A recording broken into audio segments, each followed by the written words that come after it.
A sincere thanks to my friend Gareth Hughes for hosting tonight's event and all his support and guidance having to do with this issue. I also would like to start with a huge thanks to the Green Party of New Zealand for taking a stance in recognizing the Armenian genocide in 2015 for the 100th year anniversary of the atrocities. The German Parliament and Vatican also joined that year in their recognition, adding to a list of many countries that I am actually going to read out loud: Argentina, Armenia, Austria, Belgium, Bolivia, Brazil, Bulgaria, Canada, Chile, Cyprus, Czech Republic, France, Greece, Italy, Libya, Lithuania, Lebanon, Luxembourg, Netherlands, Paraguay, Poland, Portugal, Russia, Slovakia, Sweden, Switzerland, Syria, Uruguay, Venezuela, and as of a few months ago, as Gareth said, the US Congress. We can also add recognition motions by the parliaments of New South Wales and South Australia to that list, actually. New Zealand's time has come. My name is Serj Tankian. I'm a Lebanese-born Armenian-American Kiwi, best known as the lead singer of System of a Down, a rock band that first played these beautiful shores in the year 2000. I'm a proud resident of New Zealand because New Zealand has always represented something very special to me. An independent-minded, educated democracy with a fine balance of indigenous to modern, non-nuclear, and a first-rate economy with only 4 million people living on some of the most beautiful shores that I've ever seen. I was born in Lebanon to Armenian parents, but raised in the United States. All 4 of my grandparents were survivors of the genocide perpetrated by the Ottoman Empire, Turkey's predecessor, in 1915. They ended up in Syria and Lebanon in French encampments and orphanages.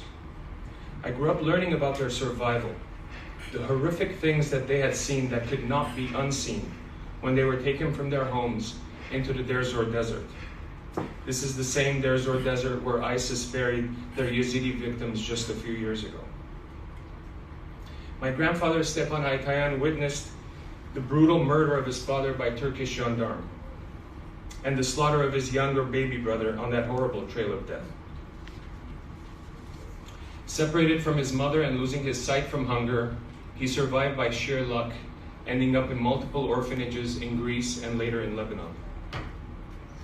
I vowed to him before he passed that I would do what I could to tell his story so that it is not forgotten and help in the efforts to spread awareness about the genocide of the Armenians, Assyrians, and Greeks in what is known as the first genocide of the 20th century. April 24, 1915 is marked as the official beginning of the genocide, just one day before the landing of Anzac troops in Gallipoli. This is not a coincidence, as the Turkish leadership enacted their dastardly plan using their Christian ethnic minorities as scapegoats for all of their military failures during World War I. I should mention that there is now quite a bit of research linking Gallipoli to the Armenian genocide, thanks to New Zealand historian James Robbins and our own Professor Maria Armoudian from Auckland University, who dug into those archives, the New Zealand archives, to find incredible accounts of Anzac soldiers protecting women and children on those pogroms, witnessing the horrific acts of violence to these innocent victims by Turkish troops, not to mention the overwhelming outpouring of aid from New Zealand to help the victims of this horrendous atrocity. This is New Zealand history. And yet the government of New Zealand and Parliament have still not taken the step to stand on the right side of history by formally recognizing the genocide. Instead, we have been kowtowing to a brutal despot embodied by the President of Turkey, Erdogan, who not only denies the genocide perpetrated by their forefathers, but also imprisons innocents by the thousands, blocks freedom of speech, and has even used footage of New Zealand's worst terrorist attack last year for his campaign rallies. For years, many countries, including New Zealand, have used terms such as tragedy to describe what Raphael Lemkin termed genocide while discussing what happened to Armenians under the Ottoman Empire. Using any other term than genocide is not only historically inaccurate, but also at this point offensive to all those who suffered. And the naive notion that not recognizing the genocide and appeasing Turkey will ultimately lead to better relations between Armenia and Turkey is a pitiful excuse, not to mention incorrect. Can anyone here imagine modern Germany having good relations with the State of Israel without Germany's recognition of the Holocaust.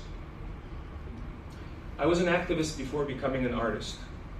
The hypocrisy of the US government not properly recognizing the genocide until just recently, of course, and instead using it as political capital with Turkey to sell more Apache helicopters or conduct trade always made me sick. My band and I, all made up of Armenians, have always discussed this and have helped spread awareness about the genocide, so that by the time Congress actually recognized it last year, a good part of the American public was already aware. My activism opened my mind to other injustices around the world, from human rights abuses to climate crisis, labor rights to income inequality, and led me to the streets of Yerevan, Armenia in May of 2018, where I helped celebrate the peaceful Velvet Revolution that occurred there, reversing the misfortunes of a small nation riddled by post-Soviet oligarchic corruption and injustice, and replacing it with a modern, progressive government that has literally saved the country.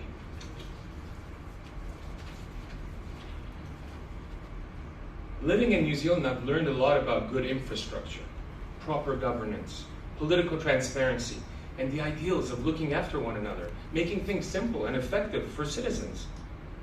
We have always had a stronger moral code than many other countries. We've never been afraid of the truth. That is why I think we can no longer postpone recognition of the genocide. Thank you.